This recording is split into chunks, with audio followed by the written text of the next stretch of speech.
Over the years, M. Night Shyamalan has proven to be one of the most divisive film directors in all of Hollywood. You either love his movies or you hate his movies, there's really no in between. So being someone that hasn't always been a fan of what he brings to the table, what did I think of his new cat and mouse thriller? Well, it's time to talk about Trap.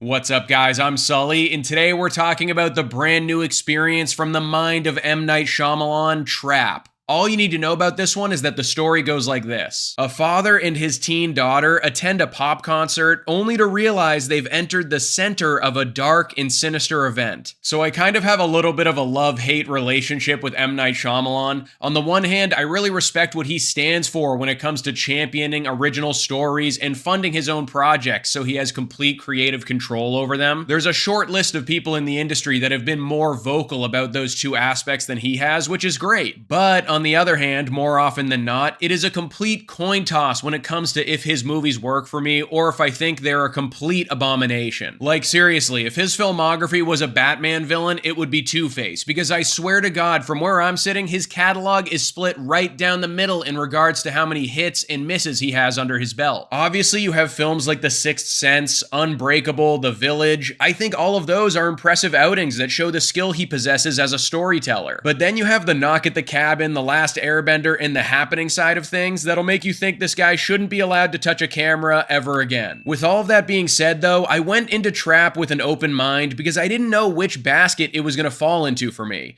But after seeing the movie for myself, I'm happy to say that it ends up being an entertaining, tense, and goofy little thriller. We have to talk a bit about the story itself here though, because more than a lot of directors today, M. Night Shyamalan kind of crafts these movies around one central plot hook or what-if scenario that you know right from the jump whether or not it's gonna be something you'll buy into. Trap is no different in that regard, asking the question, what if Silence of the Lambs happened at a Taylor Swift concert? And I feel like the vast majority of people would want to see how a situation like that would play out. I know I would. And I feel like for the most part, the movie does a pretty good job of showing you just that. Nothing more. You're probably not going to see anything in here that's completely mind-blowing or that hasn't been done before, but I also don't think this film is really attempting to do all that. Sometimes a well-crafted, intense, contained thriller is just what the doctor ordered, and Trap accomplishes that goal. There are a couple decisions down the stretch that slow down the pace a little bit, and the payoff wasn't as satisfying as I was hoping, but I think there's still a lot of fun to be had here. When it comes to the performances, it's no surprise that Josh Hartnett is the complete heart and soul of this film as our leading man. Everything revolves around his character and how he reacts to all of the obstacles that he finds in front of himself, and it's just awesome to see him get a juicy little role like this where he really gets to strut his stuff and show off some of the range that he's capable of. Because his constantly having to switch back and forth between being an enthusiastic and goofy father figure to a calculated and apathetic serial killer at the drop of a hat is just so much fun to watch. Don't be fooled by the dark subject matter because there's surprisingly a lot of comedy packed into this film, and Josh Hartnett absolutely eats those moments up with his movie star charisma. Other than Jonathan Langdon, who does a lot with his limited screen time, I don't really think the rest of the performances here are anything to write home about, but they all do their job appropriately enough in helping move the plot along from point A to point B. What's kind of interesting about this one more than anything is that M. Night Shyamalan has become known for having abrupt twists and huge reveals in all of his movies, and this film doesn't really incorporate that aspect of his trademark pretty much at all. I mean, when you think about it, the information we already know before we sit down to watch the movie that's provided to us right from the get-go kind of prevents that from being a viable option. The fact that they reveal in the trailer that the main character is the serial killer that everybody is looking for is usually the type of plot twist that Shyamalan would utilize to catch the audience off guard, but using that as the jumping off point this time around gives him the opportunity to explore some interesting themes that wouldn't be possible otherwise. Whether that's going to work for more of his die-hard fans that have come to expect a shocking experience from him over the years remains to be seen, but I actually found it kind of refreshing that he decided to offer up a more straightforward and by-the-book thriller, and I think that was the right choice. Overall, guys, Trap is a pretty messy and tame experience when it comes comes to the larger thriller genre as a whole, but the performance from Josh Hartnett, the entertaining setup, and the tense situations that unfold make it a pretty enjoyable watch. M. Night Shyamalan, stepping away from his usual twist-heavy formula, offers up the opportunity for him to explore some interesting concepts and shows us how a serial killer gets crafty when he becomes a caged animal. Even if the conclusion is a little undercooked and unsatisfying, this is a tense and silly cat and mouse worth watching. Trap gets a Sully score of 3.5 stars.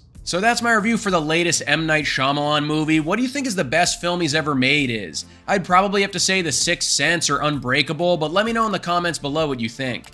Don't forget to like this video and subscribe to the channel if you haven't already, and I'll see you guys at the next one.